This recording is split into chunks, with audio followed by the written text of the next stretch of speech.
কিরে তুই কি তোর দাদার কবর জিয়ারত করতাছ?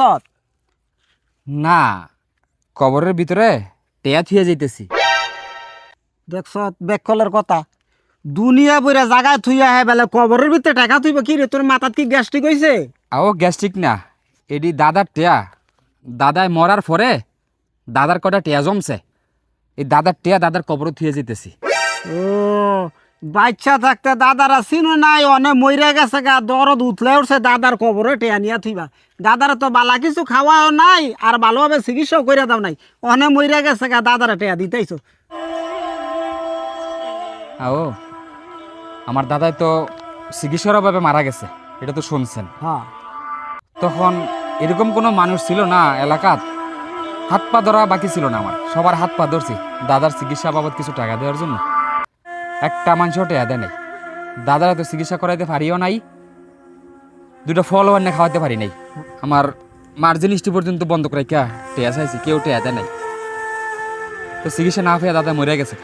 সেই সময় ফলও কিনে খাওয়াইতে পারে নাই। সবার কাছে গেছিলাম, আমার কাছেও তো গেছি, সেই সময় তো টেয়া দেন নাই। আমার কাছে গেছিলে, আমার কাছে ছিল না।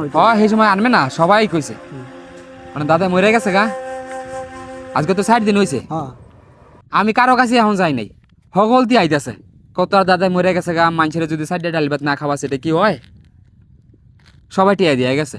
আমিও তো 75,000 টিয়া দিয়ে গেলেন হ্যাঁ দাদার লেগে খরচ করতে। খরচ করতে আমি 75 এমন মিলা দিলে ওই মেম্বার চেয়ারম্যান হগলতি আইছিল। আচ্ছা।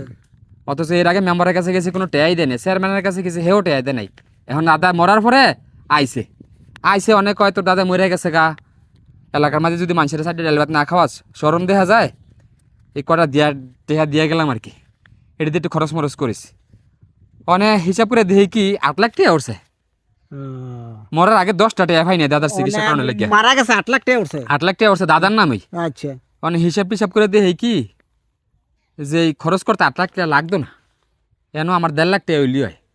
বাহি টিয়াডি তো বাচ্চা জায়গা তো টেহা তো দাদার দিছে, আমাকে তো আর দেয় নাই। না দাদা মরছে দেখে কি হয়েছে, অনেক চাইতেছি দাদার টিয়া আমাকে বাঙ্গাটিকে ঠিক হইব, ঠিক হইতো না। দাদার টিয়া দাদার কবরে থুয়ে যেতেছিলাম আর কি, এর লগে এনে আইছিলাম, বুঝছেন না? আরে তুই তো আমার চোখটা খুললা দিছস। আসলে যে আমরা মানুষ বাচ্চা থাকতে চিনি না, মইরা গেলে গা চিনি। এই যে এত টাকা পয়সা দিয়া মানে মৃত ব্যক্তিটা কি করব? বাচ্চা থাকতে যদি এটারে ফল খাওয়াইতো, ডাক্তারের কাছে নিয়ে ভালো চিকিৎসা করতো, অনেক মইরা গেছে গা, মুন্ডারে বুঝাইতে পারতি। এই সময় গাড়ি ভাড়া টেয়াডো ভাই নাই, কেউ দেয় না চিকিৎসা করানোর লেগে। আর অনেক কতটাই দেয়া গেছে, আনমেতে চাইছে আনমতে দিলেন না, মানে বুঝছেন তো আনের ভুলটা। হ্যাঁ আমার ভুলটা বুঝি। এই যে ভাইয়েরা দেখেন, মানুষ মইরা গেলে গা আমরা আবেগে বাঙ্গা পড়ি, কিন্তু এইটা কোনো লাভে আসবে না, কাজে আসবে না। যদি জীবতে থাকতে ওনার পাশে দাঁড়াইতাম, সহযোগিতা করতাম, এই ডাক্তারের কাছে নিয়ে যাইতাম, আল্লাহ হায়াত ফুরাই নিছে গা, মইরা গেছে গা, কিন্তু মনটারে সান্ত্বনা দিতে পারতাম।